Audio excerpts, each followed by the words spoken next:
Welcome to this explainer. Okay, so today we're diving into a mystery that recently unfolded. It's got a group of friends, a wild playground rumor, and a literal dark shadow looming in an old graveyard. Sounds exactly like the start of a classic spooky campfire tale, right? But underneath all that, there's actually this super fascinating lesson in critical thinking and how we handle the unknown. It all kicks off right after school. This young boy, Ali, drops an absolute bombshell on his friends. He claims that, just the evening before, he saw a dark, ghostly figure lurking right near the town's oldest historical site. No way, right? So, this brings us to a huge core question. Are ghosts real, or are they just rumors? When Ali shared his story, the kids' immediate reaction was just pure shock. I mean, total fear. They instantly bought into the idea that a ghost lived there. And honestly, this is exactly how playground whispers, and really, rumors in any part of our lives, gain their power. They completely prey on our imagination. But as we're going to see, treating a rumor as an absolute fact without verifying it, well, that's exactly what leads to unnecessary panic. To understand why this rumor spread like wildfire, you really got to look at the setting. The location we're talking about features this really old mosque, and right behind it, a collection of ancient graves. I mean, it is the absolute perfect recipe for a scary story. The architecture is ancient, the trees are these massive overgrown giants, and when the sun starts to set, the shadows get super long and distorted. It's just a really intimidating environment. So you can totally see why Ali's ghost claim felt so believable to a bunch of school kids. The atmosphere itself was literally doing half the work of terrifying them. But, and here's where things get interesting, the reaction from one friend in the group, Rosa, changes the whole game. While everyone else is ready to just accept this ghost story as fact, she steps up. She has this incredibly skeptical, mature mindset, and she says, "I don't think we should fear things without reason. We should go see for ourselves."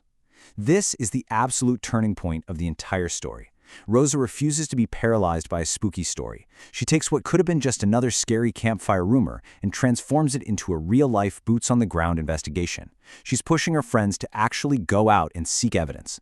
And looking at how this whole thing builds, it's like a giant puzzle. First, the group hears the rumor in the afternoon, but instead of hiding under their covers, they actually plan a sunset visit. Then night falls, they encounter the shadow, and yeah, they're forced to retreat. But crucially, and this is the best part, despite their absolute terror, they decide to return the very next morning to find the truth.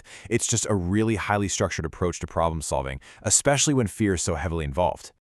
Let's move on to Section 1, the night scare, face-to-face with the shadow. Now, let's put ourselves in their shoes for a second. The four friends make good on their promise. They walk toward the old mosque right as the sun is setting. And there's this weird, eerie silence in the air. The wind is totally quiet, and those ancient trees are casting these huge, scary shapes all over the old graves. The kids are naturally on edge. One of them even jokes that if they see a ghost, he's going to be the first one to run. And then, the absolute worst-case scenario happens. A tall, dark shadow, just standing among the graves. Ahmad spots it first in the distance, and I mean the blood just drains from their faces. It's exactly what Ali warned them about. A massive, towering figure shrouded in pure darkness. Panic completely takes over. Instinct kicks in, and they break all playground speed records, sprinting out of that graveyard as fast as their legs can literally carry them. Okay, so once they finally catch their breath at a safe distance, Rosa's critical thinking kicks right back into gear with one absolutely crucial question. Wait, why didn't the shadow chase us? See, she stops the panic dead in its tracks with pure logic. She points out a major inconsistency here. They didn't see a face, they only saw this thing from afar. And most importantly, the so-called monster made absolutely zero aggressive moves towards them. It didn't behave like a monster at all. And this realization, this is exactly what gives them the courage to go back the next day. Up next, the daylight investigation, finding the clues. So, the next morning rolls around, and the bright daylight completely changes the vibe. All that dread, just gone. The terrifying haunted cemetery suddenly just looks like an ordinary, quiet graveyard. And with that heavy emotional layer of fear lifted, they can finally look at the environment objectively. So, first, they navigate right back to the exact spot where the shadow was standing. Second, right there at that spot, they find a real physical clue, a freshly dropped lantern. I mean, think about it. A ghost wouldn't need a lantern to see in the dark, right? And third, and definitely most importantly, looking around in the broad daylight reveals a small wooden hut nearby. It was completely hidden by the darkness the night before. By following these logical steps, they are quite literally piecing the puzzle together. Which brings us to our final section, the caretaker's secret, unmasking the shadow. So they cautiously peek inside the slightly open door of this little wooden hut, totally bracing themselves for a monster. But actually, scratch that, there's no monster. Instead, they find an elderly man sitting quietly. They greet him, and he kindly greets them right back. It's such a perfect comparison of fear versus reality. On one side, we have what they thought they saw, completely fueled by nighttime rumors, a terrifying tall ghost haunting the ancient graves.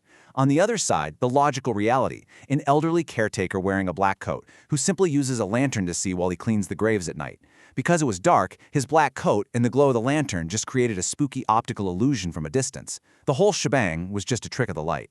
And here, the caretaker introduces a really powerful concept to the kids. Tahqiq. It basically means the act of investigation or verification to uncover the actual truth behind a claim. The caretaker smiles and explains that, not every strange thing is a ghost or a monster. He tells them that to find the truth, one must always perform tahqiq. You've got to verify, you've got to investigate. It's just this beautiful, timeless principle that totally shifts the kids' perspective, taking them from a place of fear to a place of total empowerment.